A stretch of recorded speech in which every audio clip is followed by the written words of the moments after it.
Listo. Entonces, desde la clase pasada les había comentado que, bueno, de amor en general, Ficino es un personaje como muy complejo y hay muchísimas cosas que se podrían decir de un personaje como él y de su obra, pero que me interesaba centrarme en algunos puntos específicos que encontramos en esta obra, que tienen que ver sobre todo con una estructura del cosmos, con esto que hemos llamado como una imagen del mundo, eh, y que tiene que ver con esta cuestión de la escala y de los 5 niveles ontológicos y de cómo en esos niveles ontológicos se insertan eh, los planetas, por así decirlo, como este orden físico, cosmológico, y junto con esta estructura, por así decirlo, macrocósmica, me interesaba ver cómo estaba inserta ahí esta estructura microcósmica que es el ser humano, ¿no? Entonces, la clase pasada, un poco lo que vimos fue cómo está estructurada, en palabras de Ficino, esta escala de la naturaleza, que vimos que tiene 5 niveles, ¿no? En donde hasta arriba está Dios. Dios crea la mente angélica, donde están las ideas platónicas, donde en algunos otros autores se identifica con el demiurgo.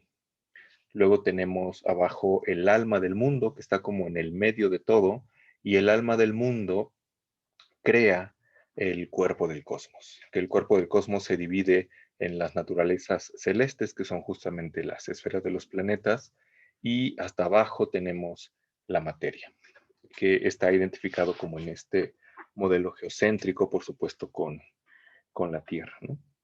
Y entre otras cosas, decíamos que esta idea de escala tiene dentro de sí como algunas otras ideas, eh, como la de dependencia. Porque cada nivel inferior, en esta escala, bueno, el dedo gordo es como Dios, ¿no? En esta escala, cada nivel inferior que representada por cada uno de mis dedos, depende del nivel de arriba. El nous, la mente angélica, el nivel del demiurgo, depende del nivel de arriba, que es Dios, es una imagen de ese nivel de arriba, pero al mismo tiempo crea el nivel de abajo. Y ese nivel de abajo, que es el alma, depende del nous, depende de la mente angélica, es una imagen de ella, pero al mismo tiempo crea el cuerpo del cosmos.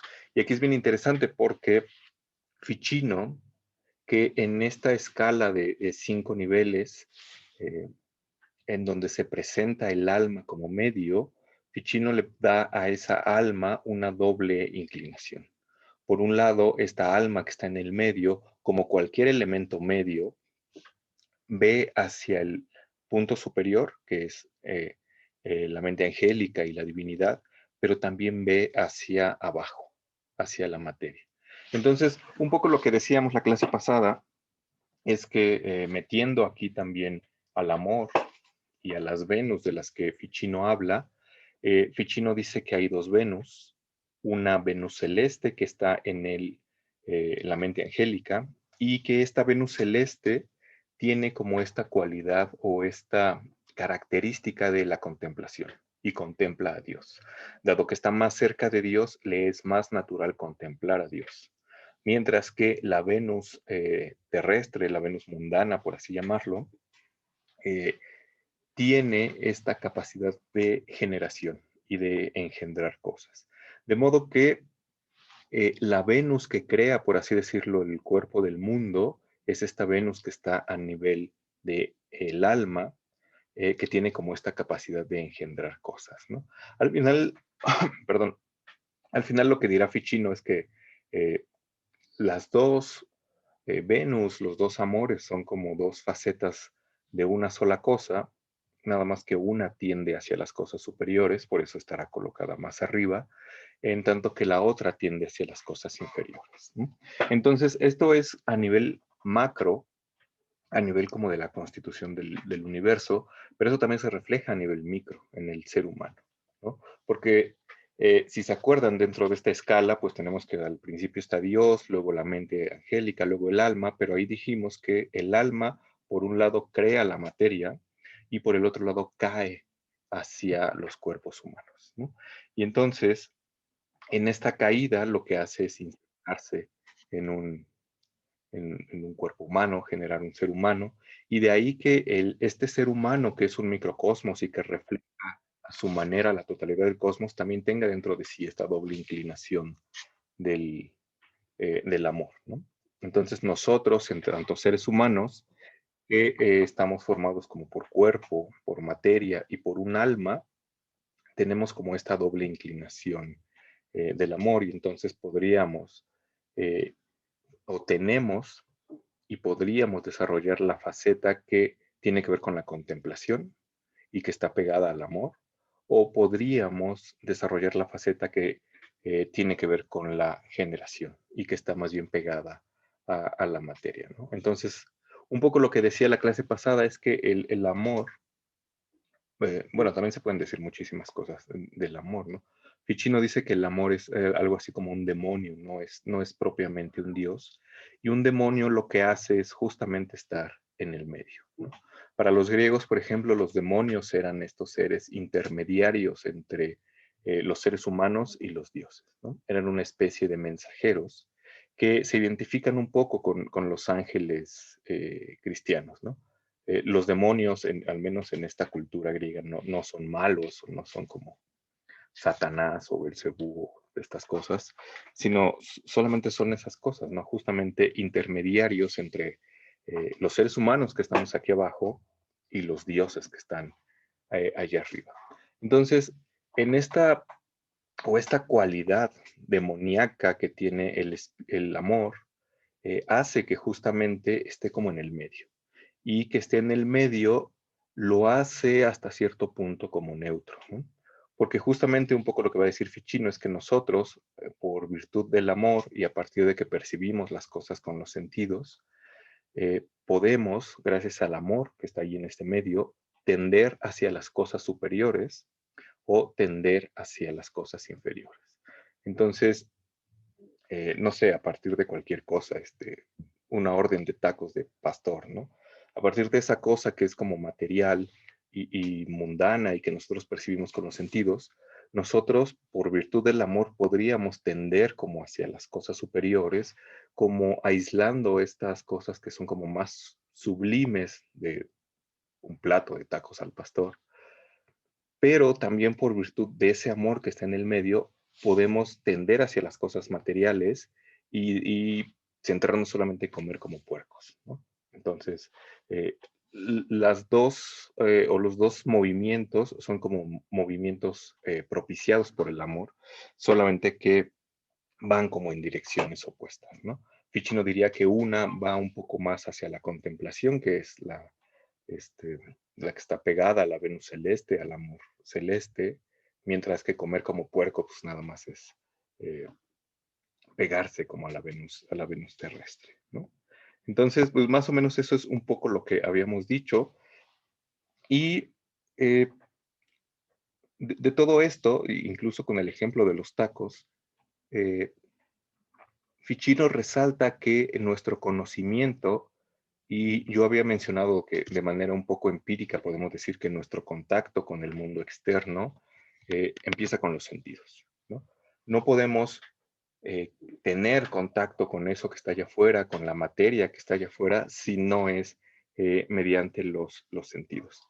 Sin embargo, por supuesto, Ficino no es un personaje empirista, Ficino no es Hume, Ficino no es no sé, algún positivista lógico raro. Eh, de modo que el conocimiento, o lo que Ficino llama conocimiento, si bien proviene de los sentidos, no se puede quedar solamente en esta percepción de los sentidos. Un poco lo que hay en Ficino es esta cosa de que en toda esta escala del universo, en esta escala de 5 niveles, o en este conjunto de círculos concéntricos en donde al centro está Dios, hay un rayo divino que está penetrando en todos los diversos escalones. De manera que quien pueda ver en la materia ese rayo divino estaría en condiciones, al menos en principio, de poder subir en esa escala y comprender o ver ese rayo divino cada vez de manera más pura. Y por supuesto, ver ese rayo divino en la materia tiene que ver con los sentidos, ¿no? Percibimos la materia con los sentidos y gracias a ella nos hacemos una imagen, como vamos a ver ahora. Y lo que dirá Ficino es que nosotros vemos la belleza de los cuerpos, no en los cuerpos o no en su percepción material que viene del tacto, sino en la imagen que nos hacemos de esos cuerpos. Ujú. Entonces, no sé, un poco regresando al ejemplo de los tacos, quizá, bueno, también tiene que ver cómo me los presenten, ¿no? Quizás si es una presentación como muy bonita y todo, yo puedo apreciar como la belleza y el orden y sobre todo si están distribuidos en círculo porque refleja el cielo, etcétera, bla, bla, bla. Eh, pero es algo que comienza con los sentidos, ¿no? Y que a partir de ello lo que podríamos hacer sería subir o bajar, ¿no? Entonces los sentidos que están pegados a la materia son como el primer escalón por el que podríamos subir. Y Ficino también había hecho esta distinción, ¿no? Que tenemos una clara jerarquía de los sentidos en donde el más bajo es el tacto, después tenemos el gusto y el olfato, que Ficino dirá que están relacionados con el cuerpo, porque estos sentidos lo que necesitan es tener un contacto directo o muy cercano con el cuerpo en cuestión, mientras que el oído y la vista y la razón, que es el agregado que le pone a los sentidos, por así decirlo, tienen que ver más bien con el alma, ¿no? Entonces, si bien puedo tener como percepciones materiales o táctiles, lo que Ficino diría es que esas tendrían que como que subirse, bueno, en el supuesto de que uno quisiera como eh, elevarlas o llevarnos como arriba, pues tendrían como que ceder el paso a estos sentidos como más elevados, ¿no? Porque de esa manera pues podríamos ver mejor esa belleza divina que el rayo de Dios puso como en la materia, ¿no? Entonces, no quedándonos solamente en la materia y en lo grasoso de los tacos, sino subiendo un poco como más. Y en esta cosa de la percepción de la belleza divina es bien interesante porque ya hay algo bien declarado o algo declarado aquí de manera bien precisa, que es que uno no ve la belleza como tal en el cuerpo, sino en la imagen del cuerpo, ¿no? Entonces, tenemos por supuesto esta jerarquía de los sentidos en donde la vista tiene una supremacía sobre el tacto, pero también tenemos esta idea de la generación de una imagen que para Ficino va a ser fundamental y que tiene que ver sobre todo con el espíritu, o sobre lo que en De Amore llama el espíritu, ¿no? Y es bien interesante porque esta eh, explicación que da del espíritu tiene que ver justamente con esta estructura del cosmos, ¿no? Porque para Ficino, como para muchos otros autores que hemos mencionado quizá acá, el alma viene de un lugar superior, de un lugar más allá del cielo. Y esta alma que está ahí como en ese nivel más allá del cielo, que es justamente el nivel del alma del mundo, tiene esta tendencia a engendrar, ¿no? Y esa tendencia a engendrar la mantiene pegada a la materia. Y Ficino dirá que esa pegazón a la materia es lo que hace que el alma caiga y se inserte en los cuerpos humanos. Entonces Ficino dice en el libro 6, me parece, que el alma o las almas humanas entran por el círculo lácteo de Cáncer, esto es por la constelación de Cáncer en la esfera de las estrellas fijas, y entonces lo que va a hacer es que va a atravesar cada una de las esferas de los planetas. Uh-huh. Un poco lo que pasa aquí es que cuando atraviesa cada una de esas esferas de los planetas, cada uno de los planetas le da eh, una cualidad al alma, ¿no? Y entonces Ficino, por supuesto, está pensando en un universo geocéntrico, de manera que el alma, cuando entra por Cáncer, que es una constelación de las estrellas fijas, el primer planeta con el que se encuentra, o la primera órbita, es la de Saturno. Y Saturno lo que le da al alma es el don de la contemplación. Ujú. Eh, la contemplación, esta cosa como intelectual, está asociada con Saturno y tiene cierto sentido, porque Saturno sería la esfera de los planetas que está más pegada al alma. Es la esfera de los planetas que está más cercana a el nivel superior, ¿no? De modo que ahí tiene como cierto sentido que tiene que ver también con una ubicación física, ¿no? Respecto de nosotros, respecto de la Tierra, pensando en un universo geocéntrico, Saturno es el planeta más alejado. De ahí que también se asocie con la oscuridad, con la pesadez. Es el planeta que tarda más tiempo en dar la vuelta alrededor de la Tierra.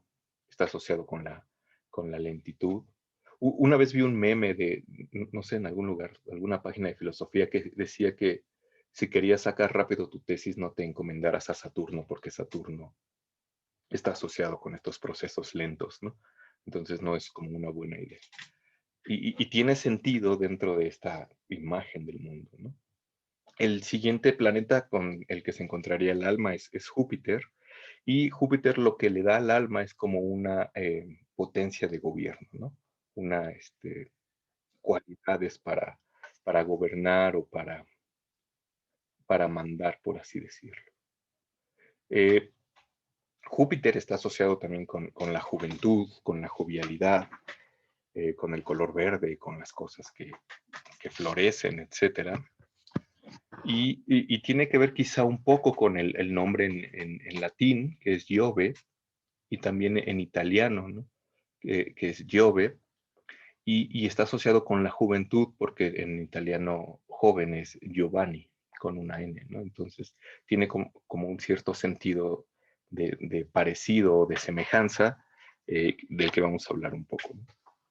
Después el alma pasaría por Marte, y Marte está asociada con esta grandeza del espíritu, ¿no? Con esta grandeza del ánimo, está asociado también con la guerra, con las pasiones, etcétera. Entonces, de ahí adquirirá como estas cosas.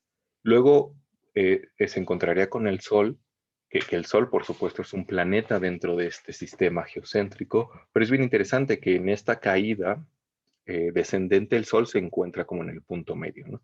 O sea, obtiene tres cualidades de los planetas de arriba, y el punto medio acá es el Sol, y el Sol le da claridad para los sentidos, ¿no? Y para la contemplación también, un poco a la manera de Saturno, pero más sin los, ¿cómo decirlo? Sin las repercusiones que tendría Saturno con esta lentitud, etcétera.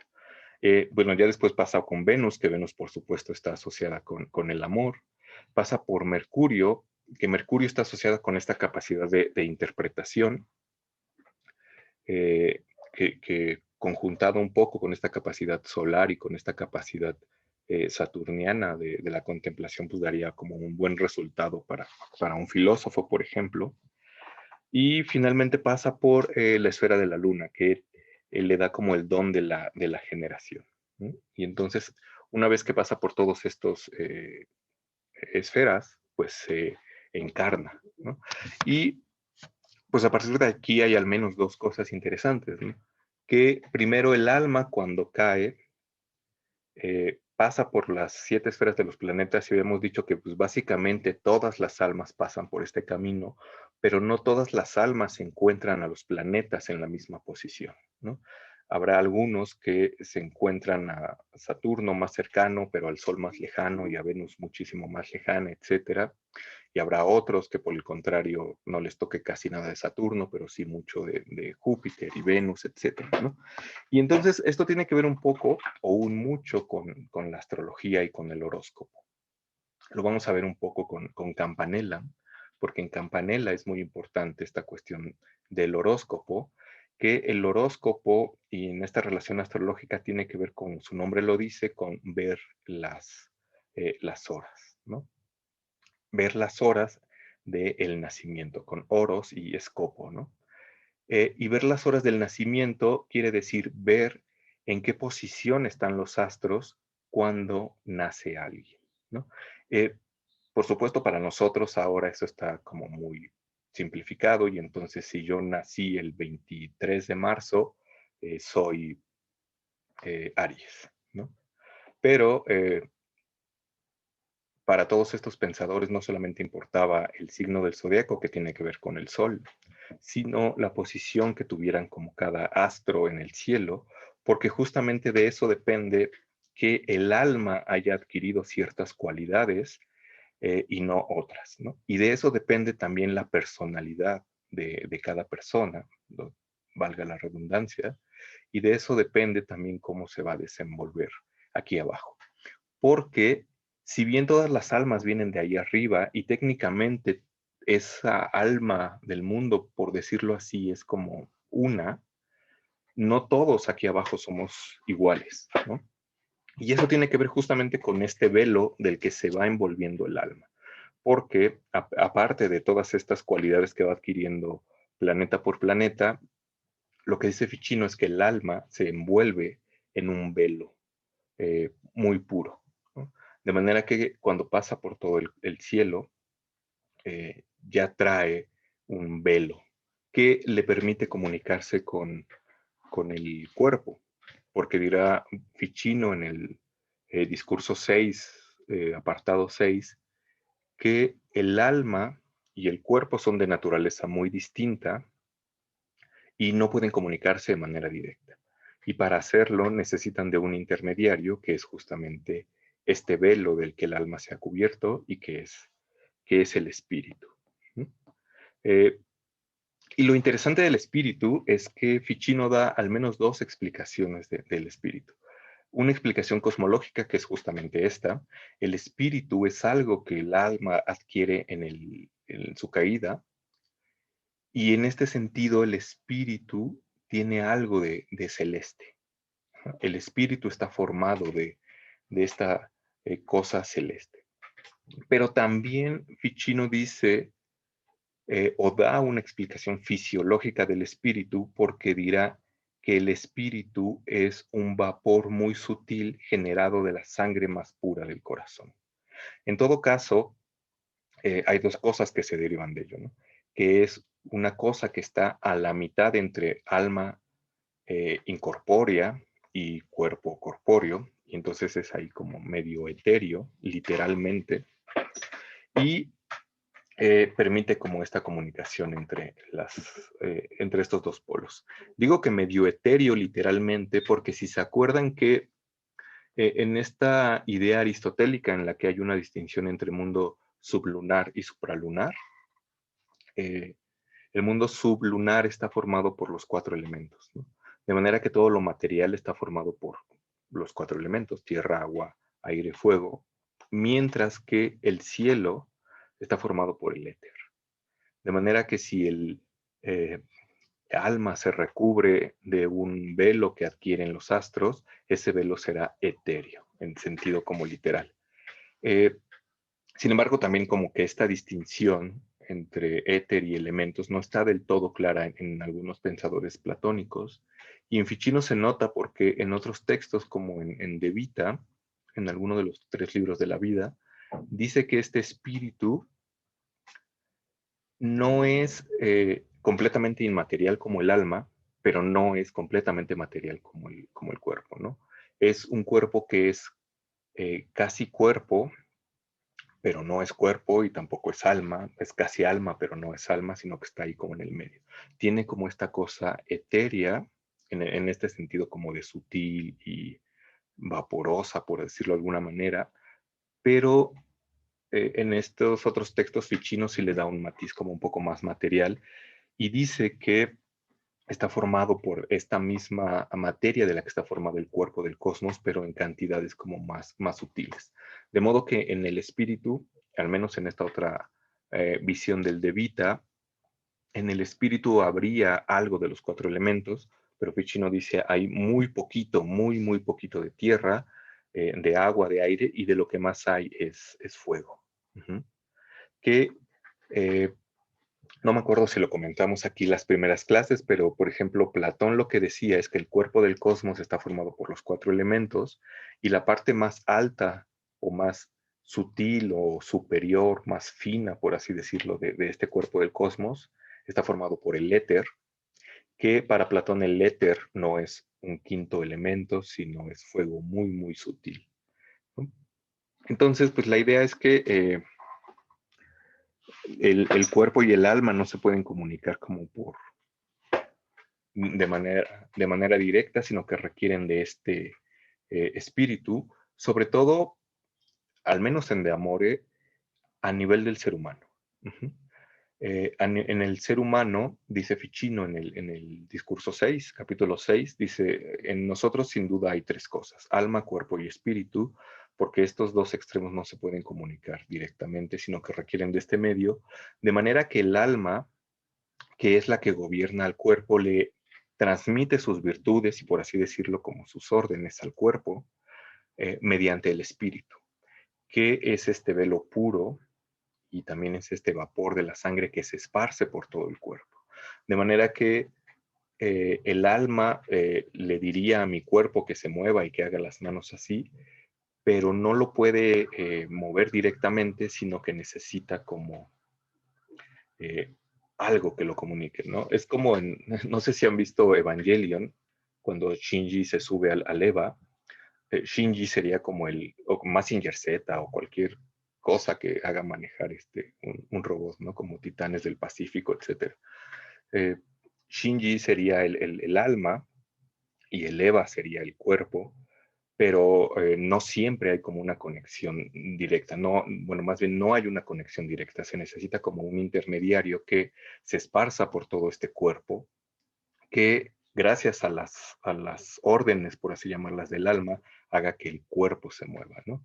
Y en Evangelion, pues Shinji es una buena alma y tiene como un buen espíritu. Por eso hace que se mueva bien, ¿no? Y de manera inversa, lo que hace el espíritu es recoger eh, todas las sensaciones, por así decirlo, que proporcionan los sentidos y comunicárselas al alma. Porque ya habíamos visto que lo que pasa es que el alma no puede percibir la materia como tal, ¿no? Sino lo que percibe es una imagen de esa materia, que es como una cosa bien, bien interesante y que lo que dice Ficino en este pasaje es que a partir de estas imágenes lo que hace el alma es que juzga los cuerpos. Y esta cosa, dice Ficino, se llama imaginación y fantasía.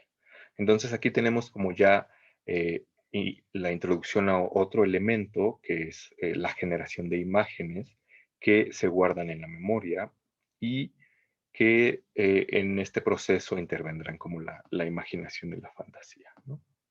Que es eh, como muy importante. No sé si hasta acá haya como alguna pregunta o algo.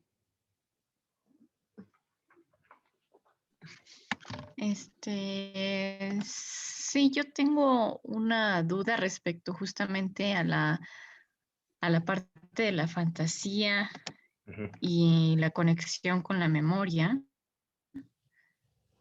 Eh, mm,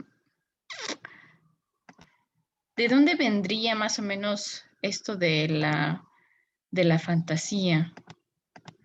O es una propuesta propiamente de Ficino? No, no es propiamente una propuesta de Ficino, pero sí está elaborada de manera interesante por Ficino. Ahorita lo vemos. Tengo como un ejemplo para ello y tengo así como un pequeño desarrollo. Así que no te preocupes, vamos para allá. Okay.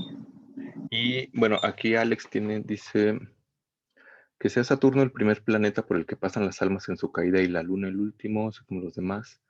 ¿Tiene alguna importancia, algún significado? Se le basa por Saturno porque es el planeta más lejano de la Tierra. Pero me pregunto si los que denominaron a este planeta Saturno lo hicieron con alguna intención relacionada con esto.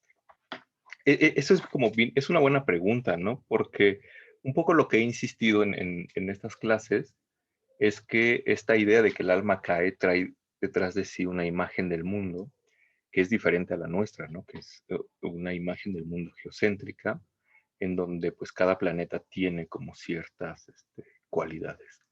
Sin embargo, también es cierto que o sea, pues esos planetas no se denominaron a sí mismos, así como pues, yo soy Saturno y esto, sino que debe haber como una larga tradición, incluso mitológica, que tiene que ver con algo que vamos a ver ahorita, que será la semejanza, el principio de semejanza, por el que se asocia a estos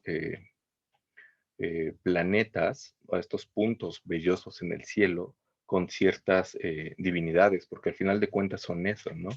Eh, cada uno de los planetas tiene asociado como a una divinidad, ya sea en la mitología griega o romana, entonces va a haber como algunas cuestiones que hagan que se les relacione con justamente estas divinidades, ¿no? Saturno, que es, me parece que es este hijo de Cronos, eh, y tenía ya esta asociación con lo viejo, con la pesadez, con la lentitud, eh, desde la mitología, ¿no? De manera que se le pusiera Saturno a ese último planeta que, como decía antes, tarda más en moverse, está como más alejado, pues tiene como cierto sentido por este principio de semejanza. Que se asocia a Marte, por ejemplo, con las pasiones y la guerra, tiene que ver con este color rojizo que de hecho tiene Marte, ¿no? Así como en el cielo. Y así con cada una de ellas. No estoy seguro o no sabría cómo explicarlo en este momento como de manera clara, porque es algo, por ejemplo, que en Ficino está dado por supuesto. En Agripa está dado por supuesto. En Camilo, en Campanella son cosas que están ahí, pero es como es una buena pregunta, ¿no? ¿Por qué la luna tiene que ver con la generación? Eh, bueno, también tiene que ver con algo de este principio de semejanza, porque la luna tiene como esta, a diferencia de todos los demás planetas, tiene como esta cosa mutable, ¿no? Tiene esta cosa de que va creciendo por estas fases de la luna, luego es llena, luego se va haciendo chiquita hasta que se muere, ¿no? De manera que ahí se ve como el ciclo de la vida, ¿no? La muerte, cuando se hace la luna nueva y es oscura, y luego el surgimiento de la vida otra vez. Ahí está como este principio de la generación, del mismo modo que está asociado con las mareas, y por alguna asociación rara está asociado con la vida y el agua, ¿no? Entonces, que haya generación con la luna tiene como cierto sentido y no tanto como con el sol, que sí tiene que ver con la generación y la vida, pero también como con otras cosas, ¿no? Entonces, no sé, es como algo que igual no es como una propuesta original de Ficino, no es una propuesta original de Agripa, Macrobio, quien la traiga, sino que es una cosa que está ahí como muy, muy atrás, ¿no? Pero bueno, este, bueno, espero medio haber contestado. Vamos a ver ahora esta cosa de la fantasía, porque es bien interesante. Eh, pero bueno, les decía que en De Amore se explica este espíritu más bien como en una cuestión fisiológica, ¿no? Está en medio del cuerpo humano y del alma humana, pero en De Vita, por ejemplo, sí se identifica un espíritu del cosmos. Así como hay un alma del mundo y hay un cuerpo del mundo, también hay un espíritu del mundo. De manera que este espíritu del mundo tendría que ver también con el espíritu del, del, del ser humano, ¿no?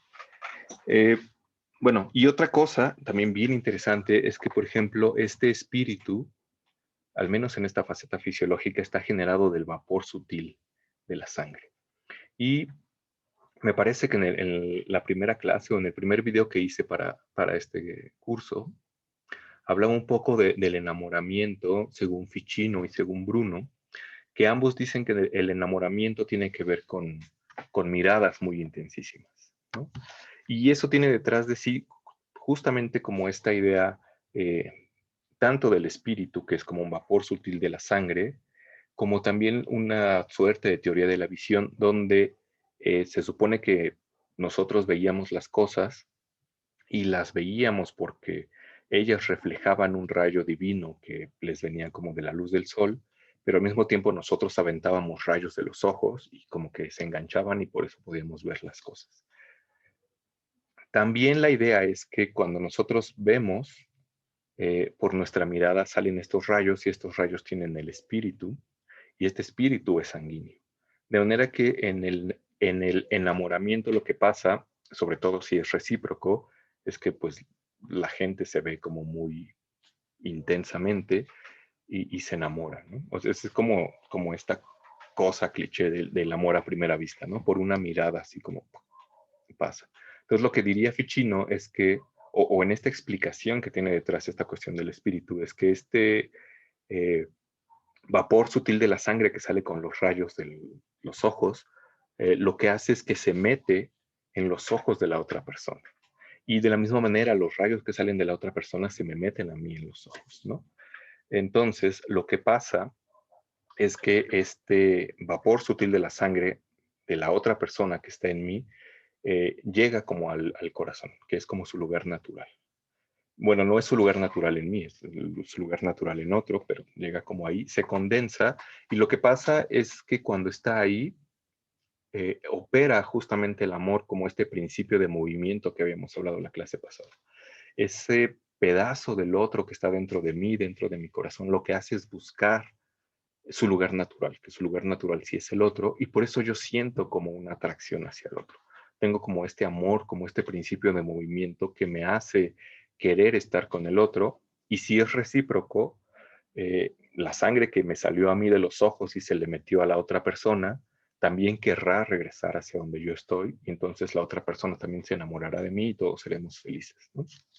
Esto sí es mutuo, porque si no es mutuo, pues en realidad a lo mejor yo tengo dentro de mí sangre de alguien más, pero ese otro no tiene dentro de sí sangre mía, y entonces no se completa como el ciclo. Y lo que dirá Ficino y algunos otros autores es que si el espíritu no regresa como a su lugar natural, esa persona como que se enferma y se pone flaca y se pone triste y deprimida y se muere. Bueno, no sé si se muera, pero pues que es justamente lo que le pasa a una persona cuando se enamora de otra como muy locamente y no es como correspondida, ¿no? Pero bueno, ese era como agregado cultural. Y esto en cuanto a la constitución física del espíritu, pero un poco más que la constitución física me interesan como estas funciones que son justamente la imaginación y la fantasía. Eh,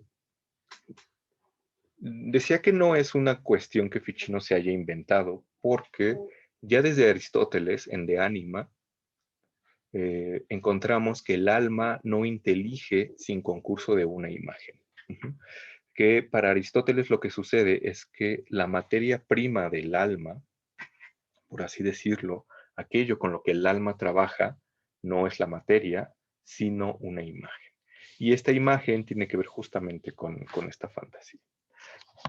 En Ficino está un poquito más elaborado porque pues evidentemente han pasado más cosas, ha retomado algunas cosas estoicas, que por ejemplo en Aristóteles no hay un espíritu, ¿no?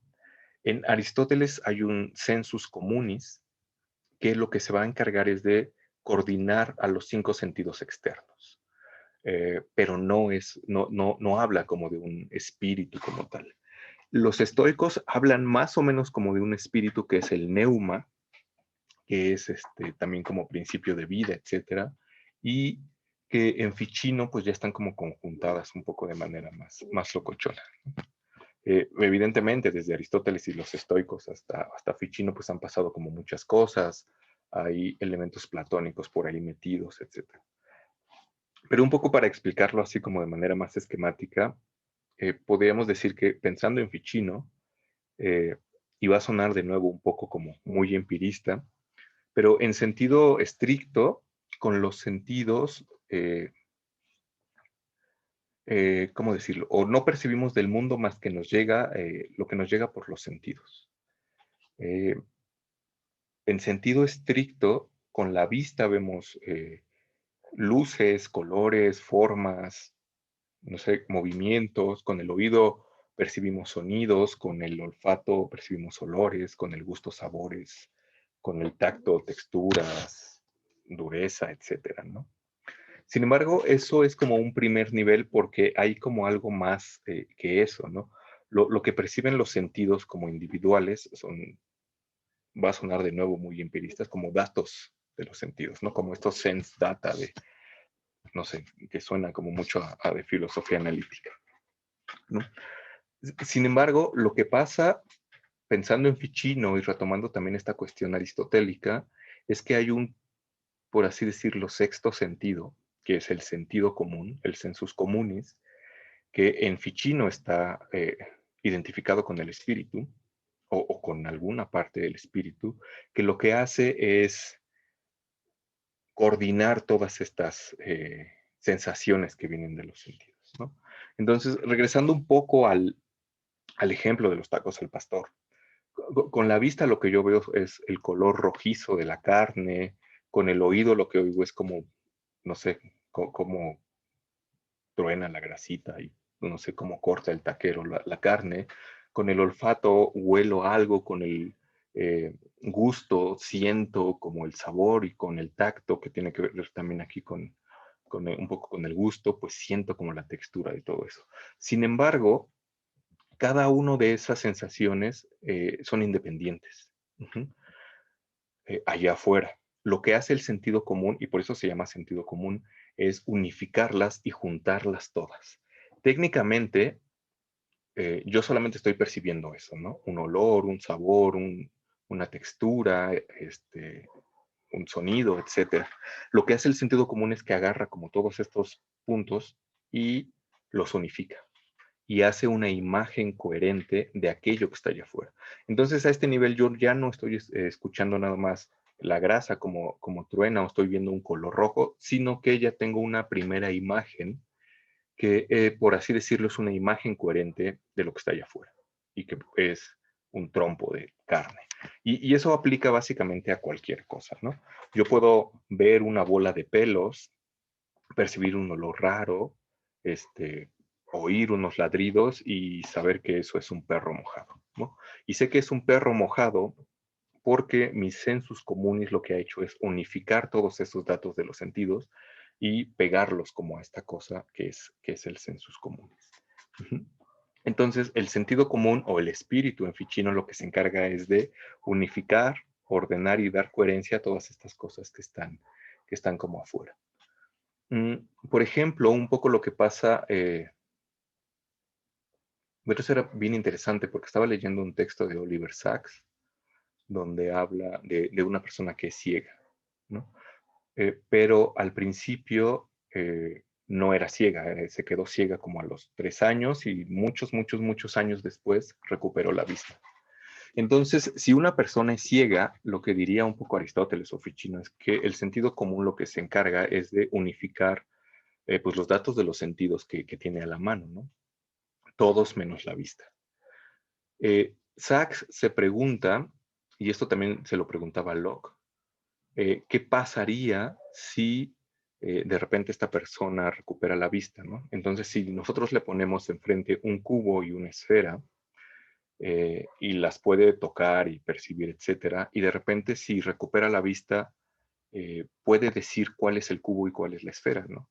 Quizá nosotros podremos pensar que es evidente que va a decir que es la redondita es la esfera y la cuadrada es el cubo, porque nosotros, nuestros sensus comunis, lo que ha hecho es unificar las 5 sensaciones que podemos tener de este objeto.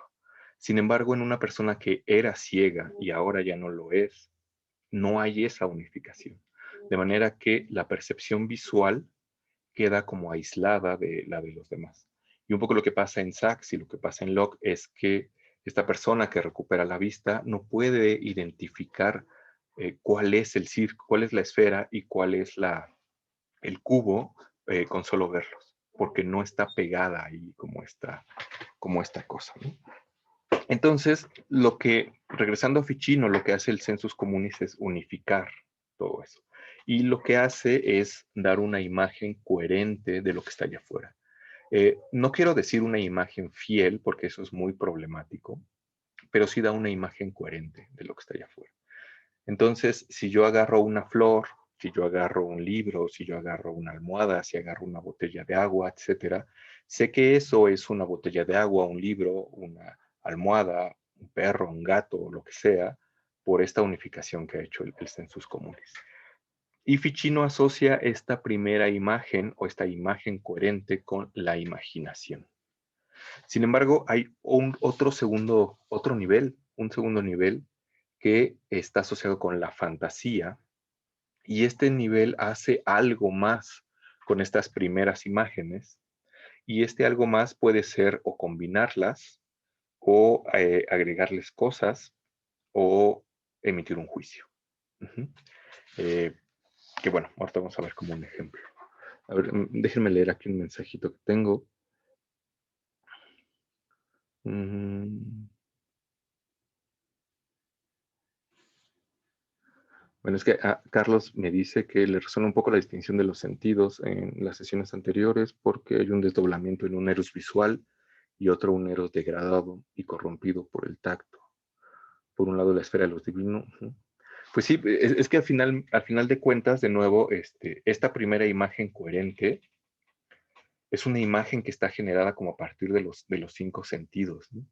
Es bien interesante porque para nosotros la palabra imagen tiene una carga evidentemente visual. Sin embargo, pensando como en esta cuestión aristotélica y de Ficino, una imagen está generada por los cinco sentidos, ¿no? Una imagen no solamente sería visual, sino sería una imagen auditiva, una imagen táctil, etcétera. Y puede sonar como raro, ¿no? Pero son cualidades que una imagen tiene ya no en los sentidos, sino como ya en el alma. Es como algo aparte.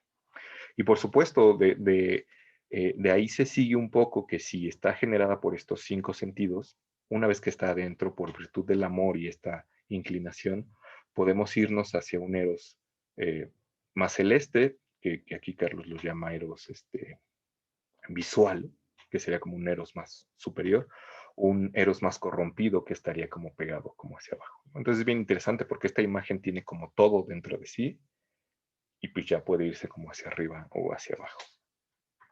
Pero ahora, esta distinción entre imaginación y fantasía también es complicada porque hay muchos autores que se refieren a ella como la misma cosa y hay autores que se hacen como distinción, ¿no? Ficino parece aquí, o Ficino hace una distinción aquí que es más o menos evidente.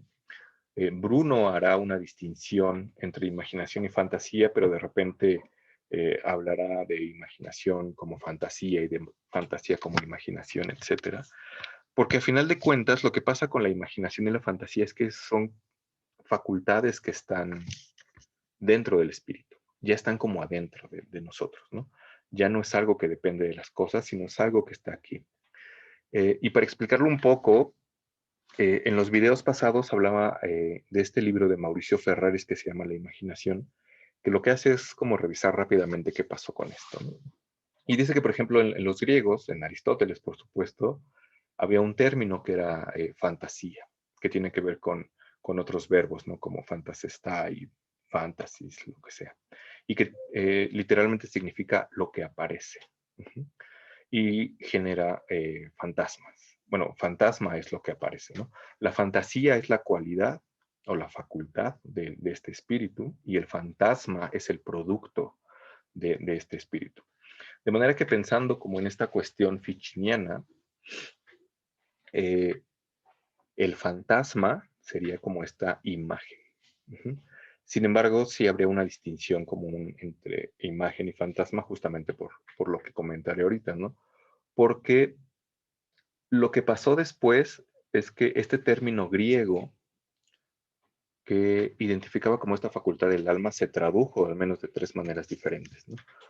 Dice que se tradujo primero como vicio, vicio con S, como visión, y que tiene como este carácter visual, por supuesto, pero después se tradujo como imaginatio, que tiene este carácter igual visual y que tiene que ver con la imagen, pero que posteriormente, o sea, esto ya 10 siglos después, muchos siglos después, se transliteró como fantasía, ¿no?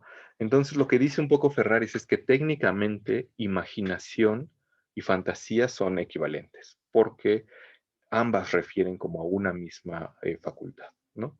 Solamente que pues los latinos les decían imaginatio y después ya le empezaron a decir fantasía, pero lo que pasó para ese momento de la Edad Media y lo que pasa para cuando Ficino está escribiendo esto es que a la imaginación está asociada como una cierta carga realista, por llamarlo de alguna manera, mientras que a la fantasía está asociada una carga quimérica, ¿no? Entonces, decía que un poco lo que pasa con el sensus communis es que recoge como estos datos de los sentidos, los ordena, los hace coherentes, los unifica y genera una imagen primera. Esta imagen primera, dirá Ficino, está relacionada o está directamente enlazada con la imaginación. La imaginación genera una imagen primera, pero la fantasía agarra esa imagen primera y le da un plus, le pone algo más. Y lo que puede pasar con ese algo más, aquí ¿cómo se dice? En conjunción con la memoria, es que la fantasía puede combinar las cosas que la imaginación le da. La fantasía puede agregarle cosas que a lo mejor no tenía esa imagen primera, o la fantasía puede generar un juicio de esa primera imagen, ¿no? Y entonces, para esta cuestión de la combinación, por ejemplo, el ejemplo típico es que, dice Ferraris, la imaginación lo que haría sería darle al alma la imagen de alas y la imagen de caballo, y lo que haría la fantasía sería combinar esas y generar el Pegaso, ¿no? Y eso pasaría básicamente con todos los seres mitológicos, ¿no? Pensando, por ejemplo, en esta cosa que se encuentra Edipo, la efigie, me parece, que tiene como cabeza de mujer, pero alas de águila y patas de león, eh, pues lo que pasaría es que la imaginación habría dado la imagen de la cabeza de una mujer, las alas y las patas, y la fantasía las habría como combinado, ¿no? Eh, que es un poco lo que pasa ¿se acuerdan de ese capítulo de Mr. Chispa de Los Simpson? Cuando Homero Simpson está hurgando en la basura y descubre una caja de detergente que tiene su cara, y investigando un poco, pues ya se dan cuenta de que es Mr. Chispa, y Mr. Chispa resulta que no era Homero Simpson, sino que era la conjunción de un foco con un pescado, ¿no? Entonces la fantasía funciona más o menos de esa manera. La imaginación daría la imagen del foco y la imagen del pescado, y la fantasía lo que haría sería unirlas, ¿no? De modo que por eso la fantasía tiene esta carga quimérica, y por eso la fantasía tiene justamente esta asociación con lo fantástico, ¿no? Lo fantástico es algo que no existe como en la realidad, pero en Ficino, más bien la fantasía tiene que ver con una cualidad de juicio, por así llamarlo, ¿no? Eh, por ejemplo, en la teología platónica, que es otro texto, que ese no lo tengo como directamente, eh, Ficino explica cómo funciona este proceso de juicio, apelando como a un ejemplo de Sócrates y Platón, porque dice, Sócrates ve a Platón. Y técnicamente lo que Sócrates ve es un hombre con unas espaldas anchas, que tiene una barba de cierta manera, o sea, lo ha visto, quizá lo ha tocado, seguramente, quizá lo ha chupado, entonces sabe a qué sabe, lo ha olido, lo ha escuchado, etcétera. Entonces tiene como elementos de los sentidos con los cuales generarse una imagen, una efigie eh, de Platón, que además es la única manera en la que Sócrates puede conservar a Platón una vez que Platón ya no está, ¿no? Que es justamente algo que dirá como Aristóteles, ¿no? Una imagen es una, ¿cómo lo llama? Como una sensación sin materia, ¿no? Es algo que está como en la mente, es una imagen, pero ya no está pegada como a la materia. Entonces, ese es un primer momento generado por la imaginación, dice Ficino, pero en un segundo momento lo que hace Sócrates es pensar en esa imagen que tiene de Platón y se empieza a preguntar quién es este personaje que es muy bello, no sé qué. Y bueno, dice al final, este personaje de espaldas anchas, de cierta altura, de cierta complexión, de cierto tono de voz, es Platón, mi dilectísimo discípulo, un hombre bello y bueno. Sin embargo, el que diga que es un hombre bello y bueno ya es un juicio. El hecho de que algo sea bello y bueno, en esta explicación de Ficino, no está ni en el objeto como tal, allá afuera en el mundo externo, ni en la imagen primera que generó la imaginación, sino en la imagen fantástica, en el fantasma, que ya está intervenido por la fantasía. El juicio está como en este nivel segundo, ¿no? Tenemos, por un lado, el mundo externo, por así decirlo, que está allá afuera. Tenemos la primera imagen, que es una imagen neutra, realista, coherente de lo que está allá afuera, y el juicio estaría como en un segundo momento, ¿no? Como en una segunda imagen. Y por supuesto este juicio no es como objetivo, por así llamarlo, o no es del todo objetivo, sino de que dado que depende de la fantasía y dado que ya es un proceso que está dentro de mi mente, dentro de mi alma, dentro de mi cabecita, como quieran decirle, eh, tiene como algo de que yo le pongo, ¿no? En, bueno, cuando hablaba de esto en clases presenciales ponía el ejemplo de igual los Simpsons, ¿no? Los Simpsons sirven para todo, hasta que ya sean demasiado viejos y ya no funcionen. Hay un capítulo donde Homero se quiere comer una langosta, pero se encariña tanto que, bueno, primero le empieza a engordar, pero luego se encariña tanto que ya no se la quiere comer porque la quiere mucho. Entonces hay una escena, un par de escenas, donde Marge le reclama y le dice que cómo puede mantener ese monstruo. Y lo que hace Homero es voltear a ver a la langosta, que no me acuerdo cómo se llama, hasta le pone nombre, ¿no? Y entonces lo que ve Homero es una langosta con unos ojos muy bonitos y muy tierna, etcétera. Pero lo que ve Marge, porque le dice, mira la langosta, tenazas, gracias, y se llama tenazas. Lo que ve Marge cuando ve a tenazas es un monstruo así que babea, etcétera. O sea, técnicamente la langosta afuera, como objeto, está ahí, ¿no? Técnicamente nosotros, Homero y Marge, ven a la langosta, sienten a la langosta, perciben a la langosta y tienen una imagen coherente que saben que está asociada con una langosta. Sin embargo, ambos tienen un juicio diferente de esa langosta, ¿no? El juicio de Homero, que es un juicio fantástico, es un juicio positivo de esa langosta, mientras que el juicio de Marge, que es un juicio fantástico, también es un juicio negativo, ¿no? Entonces, eh, eh, todo esto para explicar que la fantasía en Ficino, si bien retoma como muchos elementos de otros autores, tiene como este plus, ¿no?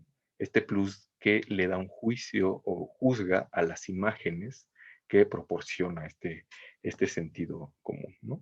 Entonces, solamente como para resaltar, el juicio no lo hacemos sobre el cuerpo como tal, no lo hacemos sobre la imagen primera, sino sobre esta imagen segunda o imagen fantástica. Pero también hay que resaltar que este no es, o sea, nosotros lo explicamos ahorita como un proceso que va paso a paso, ¿no? Sin embargo, no siempre sucede así, ¿no? Puede que este juicio se dé de manera simultánea con la percepción, o sea, que sea un proceso como tan rápido que no nos demos cuenta de que ahí hay un proceso, ¿no? Y por eso también se identificaban imaginación y fantasía en un solo núcleo, porque puede que pase al mismo tiempo, ¿no? Yo puedo ver a tenazas y al mismo tiempo de que lo veo decir es una cosa muy repugnante, o puedo verlo y al mismo tiempo decir es una cosa como muy bonita, ¿no? Como pasa con Homero. O puede que Marge tenga como este juicio negativo sobre Tenazas y sobre que es muy fea, porque ha pasado este proceso que es inmediato, pero bueno, lo cual no pasa en el capítulo, pero puede ser que si la cocinan, que de hecho es lo que sí pasa, y Marge la probara, que no pasa, cambiara su juicio, ¿no? Y el juicio ya no estaría hecho ni sobre la langosta como tal, ni sobre la primera imagen, sino sobre la segunda imagen. Lo interesante de esto y lo problemático de esto es que a final de cuentas nosotros no hacemos juicios o no experimentamos un conocimiento del mundo externo, sino mediante una imagen, ¿no? Y esto puede ser muy problemático como por muchas cosas, ¿no? De ahí se puede ir como a un escepticismo, de ahí se puede ir a un solipsismo, que no es el caso de Ficino, ¿no? Porque Ficino sí creerá que hay como una cosa externa, lo vamos a ver un poco con Bruno, pero bueno, todo esto como para decir que este juicio está sobre la imagen y de ahí la importancia de las imágenes, ¿no? Un poco como para completar como esta explicación y para un caso que es como seguramente nos ha pasado a todos, podemos decir que cuando nosotros nos enamoramos de alguien, usualmente no nos enamoramos de la persona como tal, sino nos enamoramos de la imagen que nos hacemos de esa persona, sea consciente o sea inconsciente, ¿no? Y que a final de cuentas esa es una imagen fantástica. Ujú. Porque puede pasar que, no sé, o sea, tengo una amiga que no sé por qué le gustan los chacas. Bueno, tengo varias amigas que le gustan los chacas, ¿no? Bueno, yo no sé porque no soy mujer, pero yo pienso que si fuera mujer no me enamoraría de un chaca, ¿no? Pero quién sabe qué pasa como en este proceso, que es un proceso fantástico, en donde esa persona se enamora de esa otra persona vía su imagen, ¿no? No vía como ella misma. Y a final de cuentas, y por eso digo que es complicado, ¿no? Toda nuestra relación con el mundo externo, que también es un término complicado, toda nuestra relación con el mundo es una relación que se da a partir de imágenes. Y las imágenes, como podemos ver en este proceso, nunca son neutras, siempre tienen como un algo ahí metido. Así como decía en las primeras clases que nuestro acercamiento a un periodo de la filosofía nunca es neutro porque siempre está mediado por algo, por las traducciones, por los libros que tengo acceso, por los gustos de mi profesor, porque a mi novia le gusta tal o cual autor, por lo que sea, eh, hace que ese acercamiento nunca sea neutro. Y de la misma manera, ¿no? Nuestro acercamiento como al mundo externo siempre está mediado por algo. Uh-huh. Y está mediado, acá dirá Ficino, o dirá luego Bruno, está mediado por fantasmas, por estas imágenes fantásticas. Lo interesante de todo esto al final es que estas imágenes fantásticas, esta imagen fantástica bien encaminada, porque además en esta imagen fantástica se puede dar justamente eso, ¿no? Que podamos subir hacia esta Venus celeste o podamos bajar hacia esa Venus terrestre. De estas imágenes bien encaminadas dependerá que nosotros podamos ver el rayo divino y la belleza divina que hay en la materia. Uh-huh. ¿Cómo funciona esto? ¿Quién sabe? Porque Ficino nunca, como dirá esto, pero tendrá que ver, por supuesto,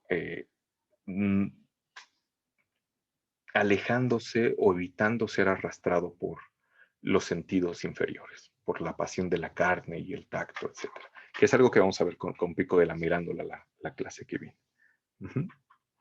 Pero bueno, básicamente era un poco lo que quería comentar sobre el de Amore. No sé si hay preguntas hasta acá.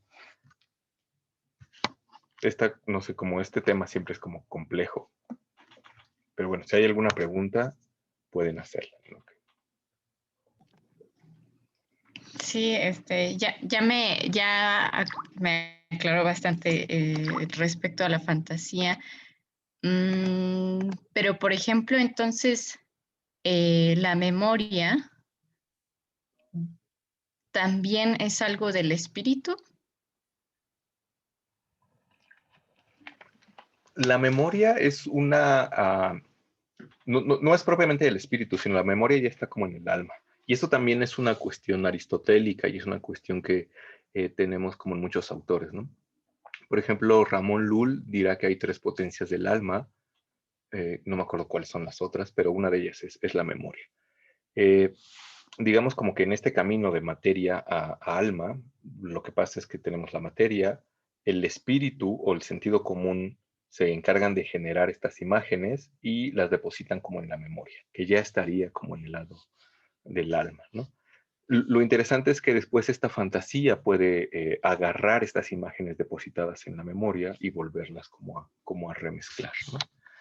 Eh, si bien sí hay una distinción como entre dónde está la memoria, en el espíritu o en el alma, lo cierto es que ya está como adentro, ¿no? O sea, ya no es algo material. La memoria no es el cuerpo, no es los sentidos, sino ya es algo que está como más adentro. Uh-huh. Vamos a hablar sobre la memoria un poco con Bruno y con Camilo, pero no sé. Pero bueno, espero medio haber contestado ahí con esto. Ahí, cuando hablaba de esto siempre me acordaba también de una película que se llama Vals con Bashir, en donde uno de los personajes trata de recordar un pasaje de la guerra del Líbano en 1982 y no lo lograba hacer porque su fantasía lo que había hecho era mezclar sus recuerdos. Y una cosa que no dije, pero que es bien interesante y que va a salir sobre todo con Bruno, es que lo que dije es que nosotros tenemos este contacto, ya sea con la persona con la que nos enamoramos, con el mundo externo, con el cosmos en general, y esta imagen fantástica puede ser incluso más real que la realidad misma. Ujú. Yo puedo creer que cuando era niño fui a Disneyland porque tengo una foto que en realidad es un fotomontaje hecho con Photoshop. Eso era un meme de hace como 10 años. Bueno, no había memes quizás hace 10 años.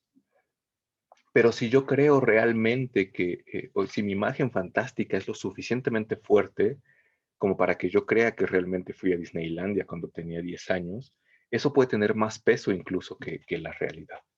Lo vamos a ver con Bruno. Bruno tiene muchos ejemplos de esos, ¿no?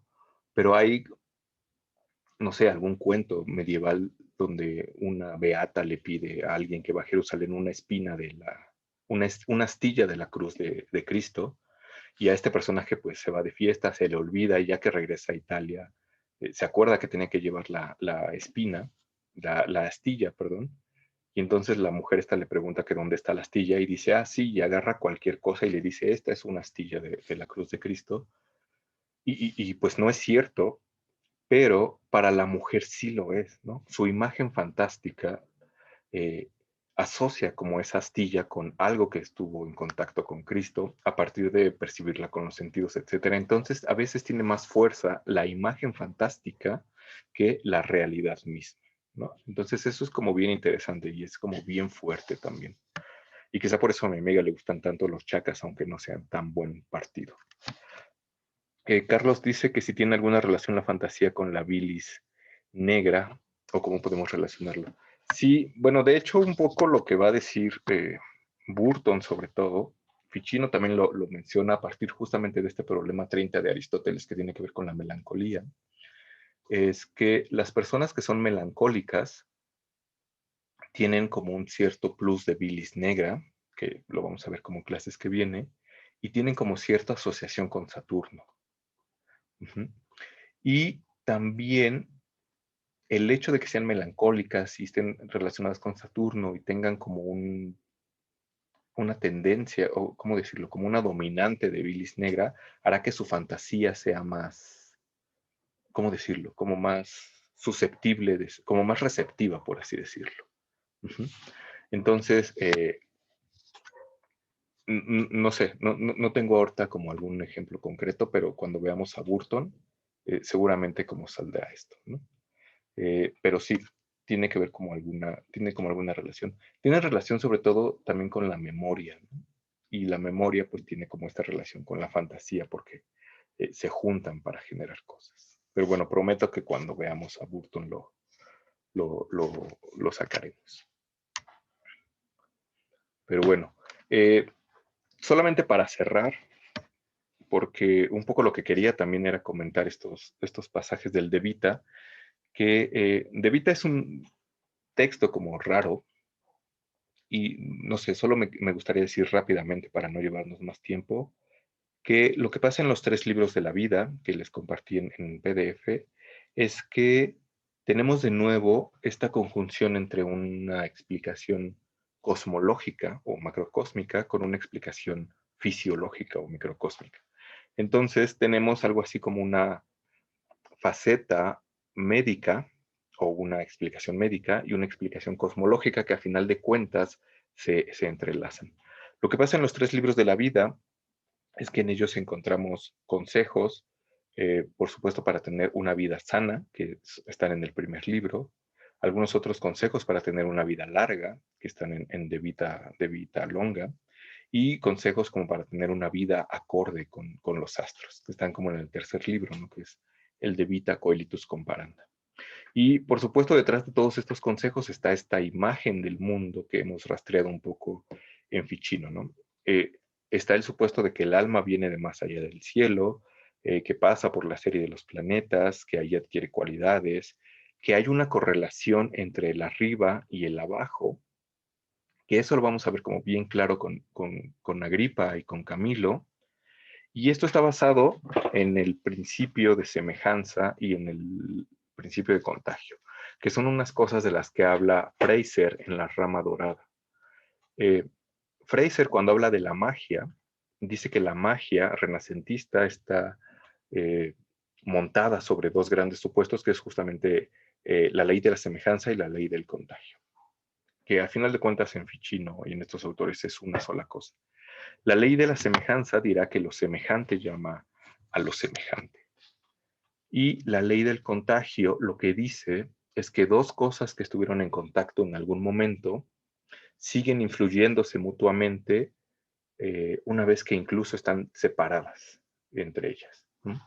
Digo que las dos son como una misma cosa, al menos en Ficino o en estas posturas renacentistas, porque pensando en que hay un descenso o un desdoblamiento desde la unidad a la materia, podemos decir que en un principio todas las cosas estuvieron juntas ahí arriba. Todas las cosas estuvieron juntas en este nivel que es el no solamente angélica, donde están las formas de todas las cosas, y a partir de ese desdoblamiento, lo que pasa es que hay una interrelación, una interconexión entre todas las cosas, de modo que a final de cuentas habrá cosas en la Tierra, cosas materiales en el mundo elemental que estén relacionadas con cosas en el cielo. Y están relacionadas porque en algún momento estuvieron en contacto, pero también están relacionadas porque se parecen entre sí, porque son semejantes. Y un poco la idea de los tres libros sobre la vida y lo que encontramos a lo largo de todo el texto es que nosotros podemos atraernos ciertas virtudes de los astros apelando a ciertas cosas de aquí de la Tierra que están basadas justamente en este principio de semejanza. Lo que dice un poco Ficino en este pequeño pasaje que les comentaba, que está en el primer libro, en De Vita Sana, es que habla un poco justamente de la melancolía y de la bilis negra y de cómo deberíamos evitarla. Y para evitarla deberíamos apelar a cosas que tienen que ver más bien con el sol. Eh, por supuesto, detrás de eso hay muchas más cosas que comentar, porque detrás de eso está la teoría de los cuatro humores, que estaba vigente como en la teoría médica de la época, eh, y que tienen como algunas otras relaciones, ¿no? Se suponía que el ser humano estaba compuesto por cuatro humores, que era la bilis negra, que estaba relacionada con la melancolía, la bilis amarilla, que estaba relacionada con la cólera, me parece, la flema, que ya no me acuerdo con qué está relacionada, y la sangre, ¿no? Que está relacionada con un carácter como sanguíneo. Lo veremos bien, traeré una tabla. Entonces, cada uno de estos humores está relacionado con un elemento, está relacionado con un temperamento, con una forma eh, tanto de ser del ser humano como física del ser humano, y también tienen como ciertas cualidades que son mezcla de lo frío y lo caliente con lo húmedo y lo seco. Y entonces, un poco lo que pasa aquí en estos pasajes de Ficino es que tendríamos que evitar un poco la bilis negra, que está relacionada con Saturno, y deberíamos buscar para ello cosas opuestas, que en este caso las cosas opuestas tienen que ver con las cosas solares. Saturno, por esta cuestión eh, posicional, por así decirlo, como geográfica, está posicionada como en el extremo del mundo, está más alejada del centro, como había dicho, se mueve más lento, es más oscuro, mientras que el Sol está colocado en el centro de estos eh, planetas, evidentemente es luminoso, entonces tendría como una, ¿cómo decirlo? Como un ¿cómo se dice? Como contrarrestaría los efectos que tendría como Saturno, ¿no? Entonces, un poco lo que dirá Ficino, lo vamos a ver con Burton, porque Burton tiene una lista así como interminable de cosas que no deberíamos comer si no queremos volvernos melancólicos, si no queremos potenciar la bilis negra. Y las cosas que no deberíamos comer, que algunas de ellas están aquí en Ficino, son, por ejemplo, carnes negras. No podemos comer carnes negras porque se parecen, tienen como esta semejanza con Saturno, por lo oscuro. No deberíamos comer carnes de animales viejos, ¿no? Porque la vejez está asociada con Saturno. Burton dirá, por ejemplo, que no deberíamos comer carnes de peces que nadan en aguas estancadas, como los patos y no sé, porque este estancamiento está relacionado con Saturno, por una cuestión como de semejanza, ¿no? No deberíamos comer panes negros, o no deberíamos tomar cerveza oscura. Bueno, para abortos no deberíamos tomar cerveza. El vino en algún punto ayuda, pero en exceso también causa melancolía. Entonces son como muchas cosas. Es como bien interesante, ¿no? Y entonces detrás de todo esto está como esta imagen del mundo y están como estos dos principios de la semejanza y el contagio. Y un poco lo que dice Ficino es que para evitar esta bilis negra deberíamos evitar tres monstruos que están asociados con la bilis negra y que la potencian, que son como los coitos excesivos, comer como puercos y dormirse muy tarde y despertarse muy tarde. Porque dirá que eso altera como nuestro funcionamiento interno, ¿no? Que es como dañino. Y entonces así les decía que eso tiene que ver un poco con esta recomendación de por qué no deberíamos estudiar en la noche y tiene que ver justamente con esta cuestión solar, ¿no? Y Ficino dice que no deberíamos estudiar en la noche por 7 razones. Y es bien interesante porque aquí sale de nuevo el 7. Sí, ahí no, porque yo también me duermo a las 5 de la mañana y despierto muy tarde. Entonces estoy haciendo todo mal, diría Ficino. Dice que hay 7 razones por las que esto es dañino. Y la primera tiene que ver con el cielo, ¿no? Él dice que el sol está relacionado con la contemplación y con esta claridad de los sentidos. Y evidentemente cuando es de noche, pues no hay sol. Y entonces si no hay sol, que el sol afecta directamente al ser humano, nuestra claridad de los sentidos está embotada, entonces no podríamos como estudiar. La segunda razón tiene que ver con los elementos y Ficino dice que cuando hay sol, el aire es más puro y más ligero, entonces podemos respirar mejor y podemos estudiar mejor. Y de noche, pues no hay sol, el aire es más denso, más frío, entonces no ayuda. El tercero tiene que ver con los humores y cuando está pensando en humores, está pensando en estos 4 que les decía. Y dice que cuando hay sol, la sangre también es más ligera, es como más sutil y eso ayuda como al estudio. Por supuesto, cuando es de noche no hay sol y la sangre es más pesada. El cuarto tiene que ver con el orden de las cosas, porque el sol abre de manera natural las cosas, mientras que su ausencia las cierra, ¿no? Eso aplicaría también como para nuestro entendimiento. La quinta razón tiene que ver con el estómago, porque dice que el estómago se cierra por las noches, ¿no? Entonces, no sé, algo pasa con el estómago. Y el, el sexto y el séptimo tienen que ver con el espíritu y con la fantasía, porque justamente el espíritu es esta cosa que está generada de la sangre, y de noche, si la sangre es más pesada, el espíritu será como más pesado. Por más sutil y puro y vaporoso que sea, de noche es más pesado. Y entonces eso hará que no haya como una comunicación buena entre cuerpo y alma.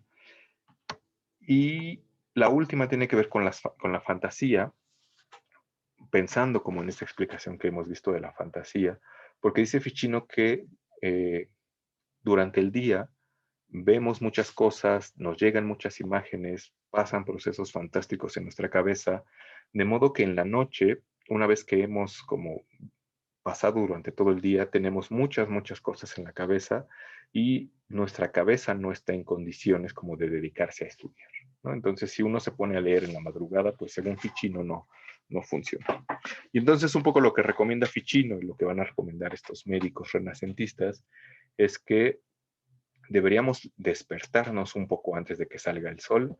No sé ahora a qué hora sale el sol, porque de verdad yo sí me levanto muy tarde. Seguramente sale como a las 7, no sé. Entonces, según Ficino, deberíamos levantarnos antes de esa hora y deberíamos dejar de estudiar por mucho 2 horas después de que se mete el sol, ¿no? Y nos deberíamos dormir no mucho tiempo después, porque justamente lo que dicen en De Vita Coelitus Comparanda, que es este texto en donde dice eh, cómo decirlo, cómo alinearnos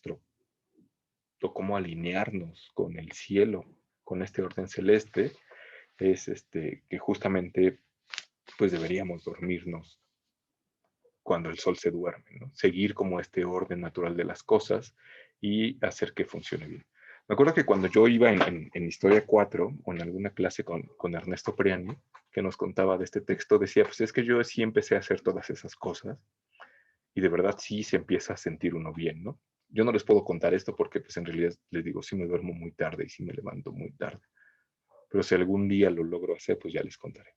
Y seguramente, además, con toda esta cuestión de la pandemia y las clases en línea, pues todos estamos más o menos como en la misma situación, a menos que tengamos algo que nos obligue a despertarnos temprano. Pero bueno, sobre estas cuestiones un poco más relacionadas con cosas que se parecen a los planetas y todo, hablaremos un poco más cuando veamos a Burton y a Agrippa. Uh-huh. Por ahora vamos a dejarlo acá porque ya nos extendimos muchísimo, porque Ficino es un autor que da para extendernos muchísimo. Pero bueno, vamos a dejarlo aquí antes de que nuestros fantasmas se emboten y ya no podamos pensar nada. No sé si hasta acá hay preguntas, algún comentario, algo que haya quedado volando.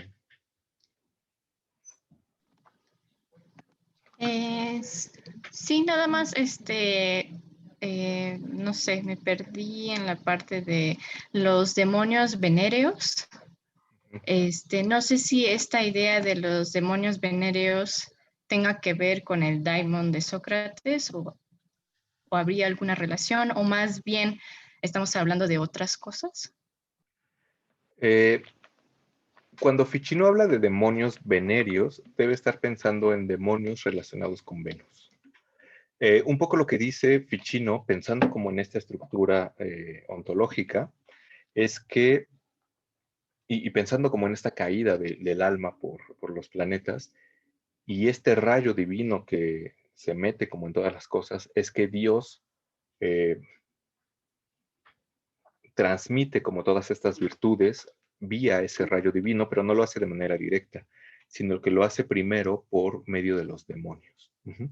Y entonces un poco lo que Ficino dice en algunos pasajes de estos es que hay demonios que corresponden a cada uno de los planetas. Uh-huh. Ah, ok. Cuando Ficino dice que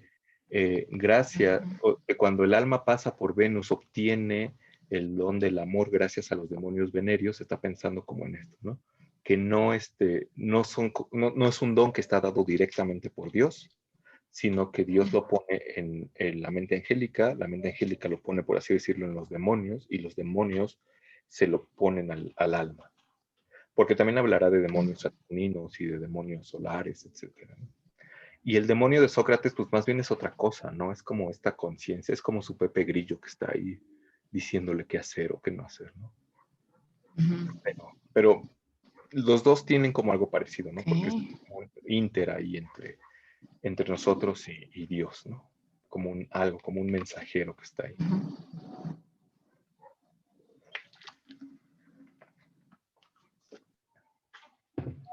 Pero bueno, espero haber contestado.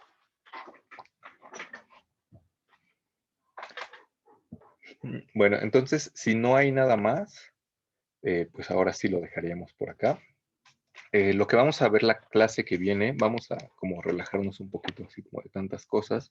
Vamos a leer a Pico de la Mirándola y pues su texto como más clásico, que es la Oratio. Y pues la vamos a leer pensando justamente en todas estas cosas que hemos visto sobre la imagen del mundo. Entonces la voy a dejar un rato en el Drive, en el Facebook. Editaré como los videos para la clase que viene y pues ya, nos veremos el miércoles siguiente. Entonces, si no hay nada, pues nos vemos en la siguiente clase. Muchas gracias por estar acá y aguantar un poco más de clase. Nos vemos la siguiente.